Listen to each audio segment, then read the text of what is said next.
In fact, ma'am, meron ako mga reklamo sa kanila na inaksyonan kagad. For example, why is it na ang nabigyan ng form for AKAP are media people?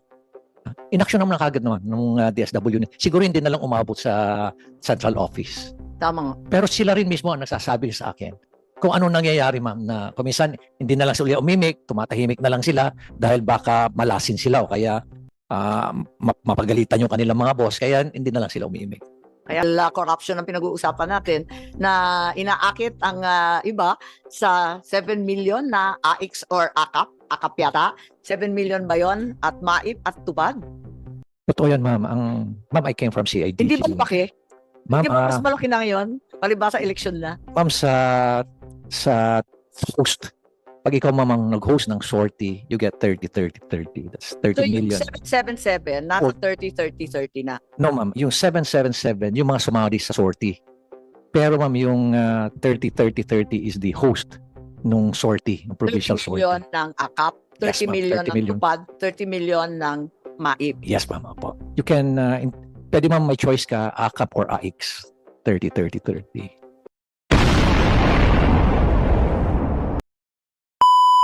G, Magalong, na alam ko marami nang sinabi tungkol dyan eh. At nais natin marinig from the ground. Ano ba talaga ang nangyayari sa AKAP at bakit ayaw ninyo ang mga pangyayaring iyan? Maraming salamat, Madam Chair. Thank you for giving us this opportunity to convey to you what's really happening on the ground. And I prepared a position paper. I've already provided the Secretary a copy of this position paper. And this is a reflection of the sentiments of many of the mayors, both in the cities and municipalities, Madam Chair. But let me first start with this quotation from no less than Justice Marvick Leonian. Ma'am, please give me about 6 minutes po. Tatapusin ko po kagad. Please go ahead. Sabi ho ni Justice Leonian, the power to spend is an executive constitutional discretion, not a legislative one. In the local government, we laud the national government's effort and appreciate its intention to provide financial assistance to low-income families and individuals. While AKAP seeks to accomplish that, it is mired with irregularities which defeat its purpose. And I'm here today to inform you of the pressing challenges and loopholes that hinder its effectiveness.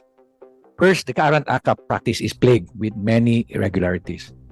The media already documented several cities and localities with complaints from both indigents and local functionaries regarding the unpredictable procedures in receiving AKAP. In one report, beneficiaries claim to have received a reduced amount of AKAP. Meanwhile, many barangay captains and social workers raise concerns about angry beneficiaries who are forcing them to issue certificates of indigency to claim assistance. These are all born out of a lack of comprehensive public information and strong guidelines for disbursing AKAP.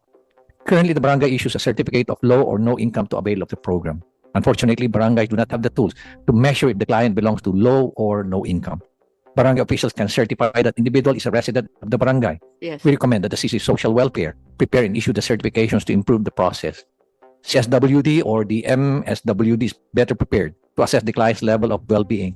Besides, they are well-trained on the National Household Targeting System or yung tinatawag po nating listahanan. Second is the weak transparency and data sharing mechanism. I urge our lawmakers and national agencies to examine and establish transparent data sharing mechanisms for AKAP. It is highly inequitable and redundant when one beneficiary can receive multiple AKAP assistance because we are blind in data and cannot cross-check in the distribution list.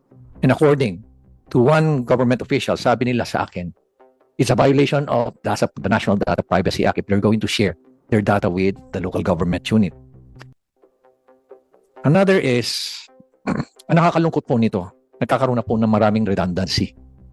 Dahil po wala hong data sharing agreement, ang isang beneficiary pwede hong kumuha po ng tupad, can also benefit from another, yung tinatawag nating AX, makakakuha po siya sa AKAP. Ang nakakarating po sa amin, some of the DSWD personnel, ang sabi ko sa kanila, basta request ni congressman o listahan ni congressman, no question asked, silent na lang kayo. Ganun po yung nangyayari. At ang nakakalungkot, ngayon na naging mahigpit, ang lagi nilang sinasabi, ang sabi ng mga staff, ng ating mga lawmakers, yung pera ni congressman, nandoon na sa DSWD. Bibigyan na lang ho namin kayo na endorsement, dali nyo na lang doon. Huwag ko kayo mag-alala, mabibigyan po kayo. Basta ho galing ho kay Kong. Another is, AKAP and similar aid programs are increasingly and frustratingly politicized. Perhaps the most glaring issue is the increasing politicization of the social amelioration program. In the local governments, we're concerned with a national politician decides to have a personal appearance during aid distribution. But we have no choice but to accommodate them. Sa mga senators po, wala ko kaming gaanong problema. Dahil ang pina-emphasize po doon is itong pera na nanggagaling po, na binibigay sa inyo to, galing po to sa taxes na binabayaran po. At yun po yung lagi namin ina-emphasize sa kanila. Ang nakakarungkot lang po, pag iba na po ang nagdi-distribute, gusto nilang ipahalata na ang pera na yun ay galing sa kanilang bulsa. Ang masama po, pag nagkakaroon ng distribution, nandun lahat yung kanilang list, lahat ng line-up nila na kandidato, nauna muna sila magsasalita bago yung actual distribution. No?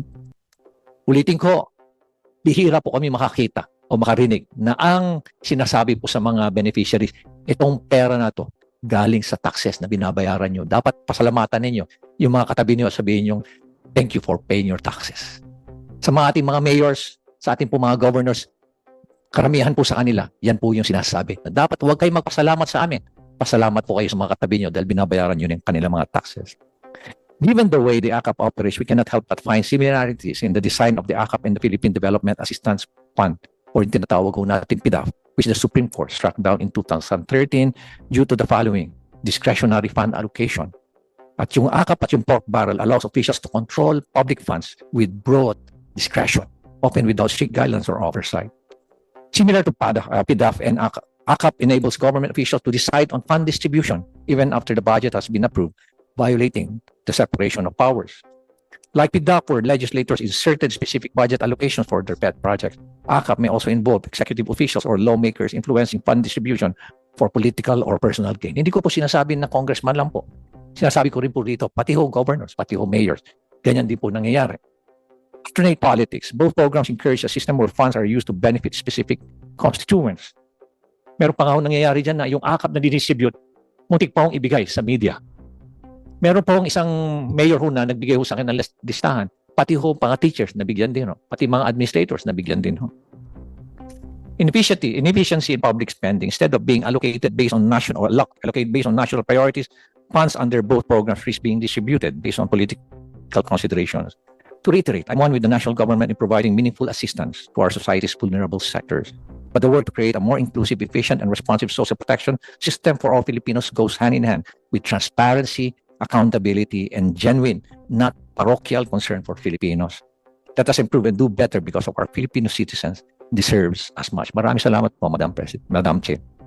Yes, maraming salamat at maraming sinabi si Mayor Magalong. Siguro kinakailangan tanungin natin, may komento ba ang ating grupo dito, lalo na yung mga abogado? Andito si Justice Carpio. Talaga bang may violation ito sa ating konstitusyon na sinasabi? Dahil yun nga, doon sa DAP ruling ng 2013, talagang nagkahalo-halo na yata yung executive at legislative na tanging pinagbabawal ng saligang batas. Justice Carpio, paliwanag ninyo sa amin, paano ba nag-ooperate yung hiwalayan ng iba't ibang sangay ng pamahalaan? Madam Chair, doon sa PDAF, the Supreme Court struck down the provision which in the GAA where the member of Congress, the district representative, will recommend a project. Sabi ng Supreme Court, Congress can only appropriate but cannot even recommend what project because execution of the budget is already with the executive branch. So that's why dito sa AKAP, inaamin nila na they accept, the SWD is admitting that they accept recommendations from members of Congress. Well, I'm willing to concede that anybody can recommend, no? Everybody. But if lumalabas na lahat pala na approve are recommended, the recommendation came from the House, there's something wrong there already. So that's why if we can have published by DSWD the names, the amount, and those who recommended, para it is full transparency, no? So that you will not be blamed also, and you will not be pressured by the members of Congress because you will say ilalabas namin ito, hindi pwede na kayo lang pagbigyan namin. We have to spread out the beneficiaries, no? Pero Justice, inamin po ni Yusik Sulit, hindi po ba dapat bawal ang mga politiko mag-recommend tulad ng sinabi ni Mayor Benji? Well, Pagkat po, hiwalay nga yung executive yes, at yeah. legislative. Pwedeng tumanggap ng lista ng iba't ibang tao, ng iba't ibang departamento, pero palagay ko ang politiko hindi dapat nagbibigay ng listahan, di po ba? Kasi ang liwaliwanag ng ating constitution nakalagay yung decision sa PDAF, ang sabi ng Supreme Court, you cannot put it in the law that the congressman will recommend. But as part of the general public, anybody should be able to recommend. That's my position. But they cannot put that there because pag sila ilagay mo dyan, talagang mauubos sa kanila na lang. No? So if anybody can, if an ordinary person can recommend, anybody can recommend. But nagkakaroon ng telltale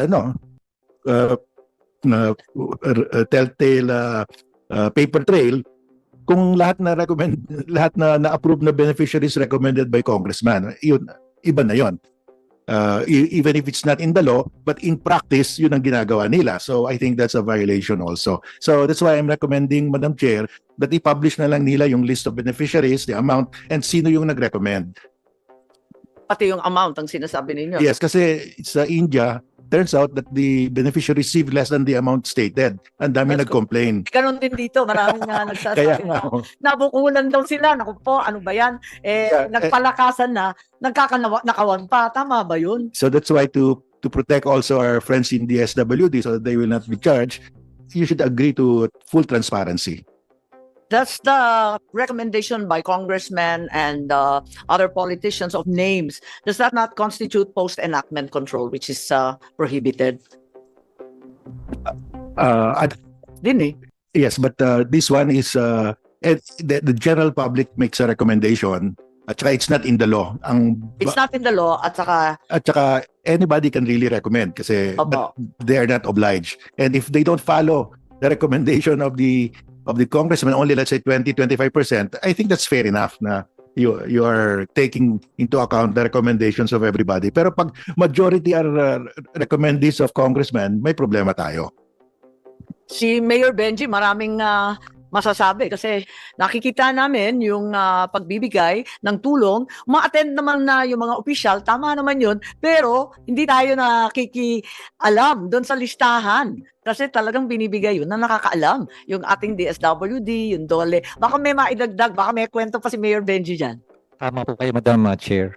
Ang listahan ho dapat, nag-emanate po ta si City Social Welfare dahil sila po nakakaalam talaga eh. Ngayon, natataka ho ako doon sa reason na it is a violation of the National Privacy Act. Only to find out. Alam niyo ma'am, kami, we are all entitled to all these documents and all this information because we know for a fact that in the data sharing agreement, we have to strictly comply. No? Only to find out, ang totoo palang rason dyan is mabibisto lang ho kung sino ang mga pinagbibigyan. Ganun lang ho yun eh. Mabibisto lang talaga kung sino ang mga pinagbibigyan. Kaya tama ho, I'm completely aligned with the proposal ni Justice Garfield. Bakit tinatago kung sinong tinulungan? Yun ang tanong, di ba? Dapat baliktad eh. Buti nga, nakatanggap eh. Tingnan mo, tinutulungan. Ma'am, kasi Kung ma'am, tamang ginagawa, ipagmamalaki mo pa. yes ma'am. Tama ho kayo ma'am. Pero mas importante sa akin na supporter ko yung bibigyan ko. Ganun ma'am ang pananaw ng mga... Ba eh, opposite. Yes ma'am. Paano ba yun? So sa implementation, yung actual, DSWD, alam namin na kayo napapag-utusan kung minsan. Paano ba yun? Ano ang magagawa nung CSWD, MSWD, siya ay empleyada diyan sa mayor, sa gobernador, sa congressman at kung sino man. Ano naman ang gagawin ng hamak na DSWD? Thank you po for kay Mayor Magalong. Kanina nalimutan ko o hindi ko nasabi na may role din yung local social worker o LSWD o either in the city or provincial or the municipal level. Kasi sila rin yung isa sa mga accepted documentary requirements is the certification from the social worker na qualified ka. So there you can exercise that role. So sa amin kasi on the part of policy and planning, tinitingnan namin paano magkakaroon ng magandang guidelines. Of course, there will be kinks in the implementation. Kaya nga po yun ng these interagency guidelines, yun sana yung hope na ma-address yung ganong kind of implementation issues. Pero sa guidelines po, may role po yung city municipal social worker in the vetting of the qualified individual. Nakalista yan, pero ano ang realidad? Ano naman gagawin nun? Kung na-pressure ng kung sino-sinong malalakas at makapangyarihan. Chair, ulitin ko lang yung lahat, kahit po kanino man galing yung listahan, walk-in, in the end po, ang nagdi-determine kung sino yung qualified, DSWD po. So hindi po porket ito ni-refer ka ni X, Yung ni sex Y. ulit, ang dami-daming nagre-reklamong MSWD sa amin na talaga nahihirapan sila, naiipit sila. Yeah. Mayroon pong bago rin na provision dito. May hotline, katulad ng sinasabi na, may tarpaulin po kaming nilalagay. Ang ayudang natanggap ninyo ay para sa inyo lamang. walang kaltas, something like that. So lahat ng payout Tama. namin, Yung pagpipili ng beneficiary at yung halaga na ibibigay, ano naman ang laban ng MSWD? ma'am, we always believe na yung part po ng profession ng social worker is to assess. So basta yung assessment ni social worker, it's an exercise of his or her professional Paano opinion. sasabihin, tatanggalin kita sa trabaho? It can be sa grievance mechanism po na nilagay namin. Ganyan, pag hindi sumusunod, biglang tinatanggal. Sa guidelines lang po, ma'am, insofar as Yun nga, pero yung efficient. realidad, syempre may batas, tinitignan natin ang batas, tinitignan natin ang guidelines at IRR, titignan rin natin yung realidad, yung nangyayari. Paano natin ipagtatanggol yung mga MSWD? Ma'am, we welcome po yung ganyang kinds of grievance or complaint Pero, para we can address. Kahit marami ng reklamo tungkol dyan, nagmumula hindi lamang sa MSWD, marami ng reklamo mula sa mayor, barangay kapitan, congressman, senador, dami-dami ng reklamo. Kung may grievance mechanism kayo, meron na bang naisaayos? May nasagot kayo sa No. dinami-dami ng reklamo? We can Asan submit, yung ma'am. grievance mechanism ninyo? We can submit, ma'am. The grievance mechanism, dati-dati, is through our integrated grievance redress mechanism system or through Pero our tungkol PACT. sa AKAP, sa dinami-dami ng reklamo, nabunyag sa media, na sabi dito sa Senado mismo, meron na ba kayong natugunan? Ma'am, I have no personal knowledge kung Wala pa, nagtanong ako eh. as of last time kasi, ma'am, ang tinanong namin, meron bang grievance na natanggap sa AKAP? Ang initial answer sa amin is wala, sa AX meron. So Yata, ang that's why dami-dami yata. we welcome those kinds of grievances so Ang that we lagi can improve our ko sa performance. lang. Ang laging reklamo sa AKAP kung sino-sinong nabibigyan. Aminin natin. So, alam mo, maganda naman na sabihin natin perfecto yung isang batas. Kapag yung implementasyon walang kwenta, talagang nahihirapan rin tayo, hindi rin tama. May papel ba ang LGU sa ating paglilista at pag-i-implement? Ma'am, gaya po na nasabi kanina, since anyone can refer, if it comes from an LGU, then that's their participation. The vetting is on the DSWD. Because narinig ko rin na ang DSWD nagsasabi na pinapakialaman daw ng mga barangay kapitan, pero sabi naman ng kapitan, tinatanong daw ng MS at ng CSWD kasi wala silang kaalaman, di naman sila makakaikot ng lahat ng barangay. Halimbawa sa Baguio, kalayo-layo ng ibang barangay sa ating Cordillera, abay, hindi mo mapupuntahan ng bawat isa sa syudad siguro, pero dun sa mga bulubundukin, mahihirapan ng isang MSWD, ilan lang naman sila sa opisina. So, inaasahan ba ninyo na yung mga LGU makikilahok din dyan? O may papel ba dapat ang LGU? Ang position po ng department, as expressed ni Secretary, yung pong mga LGUs, we treat them as partners. So, lahat po ng gustong humingi ng tulong ng DSWD, pinagbibigyan po namin ayon sa aming guidelines. So, yun po yung Marami kasing position nagsasabi ng na DSWD. sinusuway ninyo yung barangay. Samantalang yun naman ang maaasahan ninyo.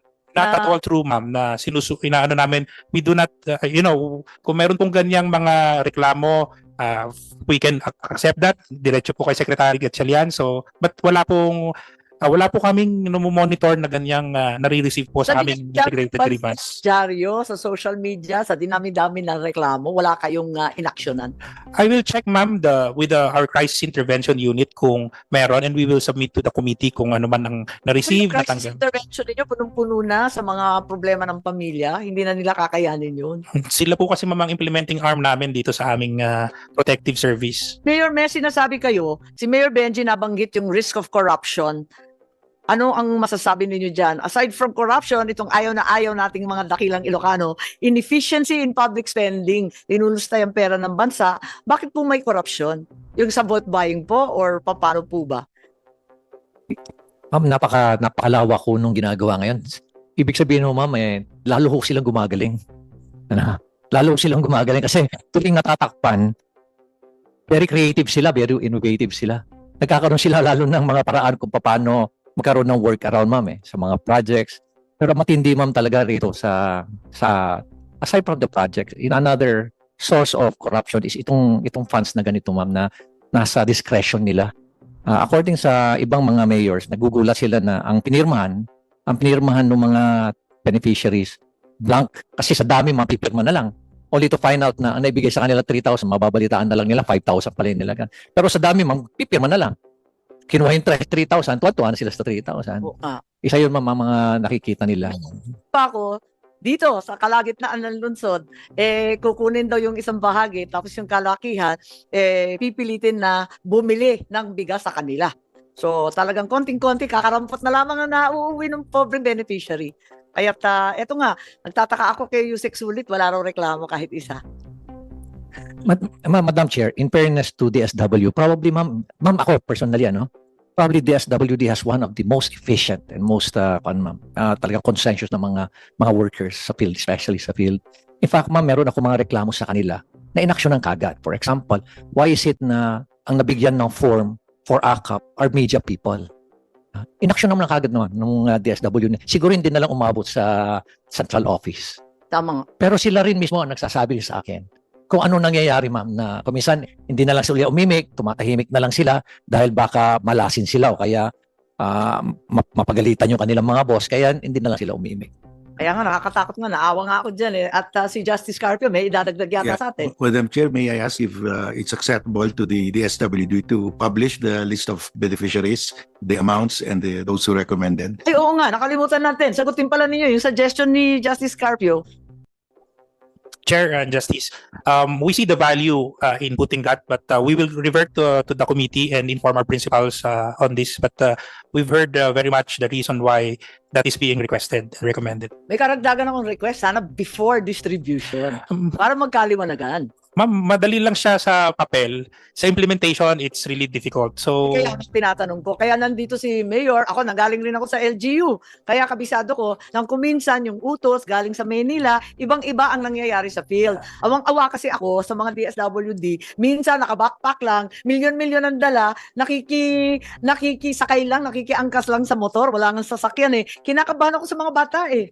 Mga casual pa sila, job order lang yung mga yan. Mamaya, mapinsala sa daan kung sino kumuha ng pera. Talaga nakakakaba. Alam ko, ino-improve na yung sistema ng DSWD. Ang sinasabi ko lamang, ang layo-layo ng nakasaad sa guidelines na may problema na, pag nakita mo pa yung implementasyon, mas lalong malabo. we will consider that, Okay Madam kayo. Chair. I-recommend ninyo yung listahan ni Justice. We will revert to our principals, Your Honor. And kanina pa nasabi rin ng COMELEC, we will also issue guidelines for DSWD as regards implementation of financial assistance during the prohibited period of the election. So, maaaring hindi po siya nakalagay dito because AKAP is year-round. It's not only during election period. But definitely, we are very responsible in complying with the COMELEC law, rules, and regulations. Thank you, Chair. Thank you, Mayor. May sinasabi kayo dati na 777. Dahil corruption ang pinag-uusapan natin na inaakit ang iba sa 7 million na AX or AKAP yata. 7 million ba yun? At MAIP at TUPAD? Totoo yan, ma'am. Ma'am, I came from CIDG. Hindi ba laki? Ma'am, Hindi ba mas malaki na ngayon? Palibasa election na. ma'am, sa host, pag ikaw ma'am ang nag-host ng sortie, you get 30-30-30. That's 30 So yung million. 777, nasa 30-30-30 na. No, ma'am. Yung 777, yung mga sumali sa sortie. Pero ma'am, yung 30-30-30 is the host nung sortie, nung provincial 30 sortie. million ng AKAP, 30 Yes, ma'am, million 30 ng million. TUPAD, 30 million ng MAIP. Yes, ma'am. Po. You can, pwede ma'am may choice ka, AKAP or AX. 30-30-30. And this information actually, ma'am, are coming from very reliable sources. Na actually, ma'am, namumblema Narinig ko nga nagmamalaki yung iba. Yes, ma'am. Opo. Kaya ho maraming nag-host Gusto mag-host. Kasi nga ang laki nung sa kanila. Pero yung 777, dahil marami na ma'am sumasama, nilimit na lang. Masina nakarami ka na ng sortie, but ang maximum na lang natatanggapin mo is for 4 sorties. So that's 4 times 21. That's still 84 million per lawmaker na sumama ma'am doon sa sortie. Opo, ano ba magagawa dyan? Hindi ko rin ma'am alam kung paano ang gagawin. Pati ma'am kami rito Alam mo ma'am, I was just talking to one businessman this morning. At he's a very famous na businessman at he's paying about 7 to 8 billion a year. Nagugulat siya, nalulungkot siya na ganun na lang ba kadali i-disburse ang pondo. Na lang, yung ibinabayad ko palang tax sandali lang pala nilang gastusin. At habang linulustay ang mga perang yan, mga 30-30-30, 777, wala pa rin tayong flood control, pinabayaan ang edukasyon, at zero pa rin ang PhilHealth, wala pa rin public transport, nakakaltasan ng todo-todo, ay nako talaga naman, nakakasama po ng loob. At yun nga, galing sa buwis yan, galing sa kapwa Pilipino yan, dapat hindi linulustay. So, meron po kayong